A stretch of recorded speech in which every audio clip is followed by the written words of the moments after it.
तुम्ही माझ्या पंखांमध्ये बळ भरलं। फायद्याच्या गोष्टीसाठी जर एखाद्याला आपल्याला 4 महिने जर काय गोष्टी सोसायला लागल्या तर सोसायची तयारी आपली। मी आहे या 2 शब्दांनी मला धीर दिला।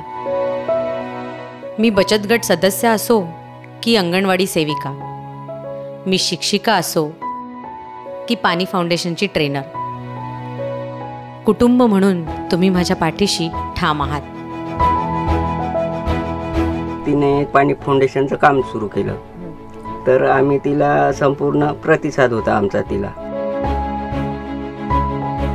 3-4 महिने माझी आई ट्रेनिंगला गेली तर पुण्याहून माझी बहीण उन्हाळ्या सुट्टीसाठी येईल। मला एवढं काही येत नाही पण मी आता शिकत आहे, मला होईल तेवढं मी माझ्या बहिणीस मदत करेन। अनेक वर्षांनी परीक्षा देताना, मुलाखतीला सामोरं जाताना थरथरले, बावरले, पण मागे सरले नाही।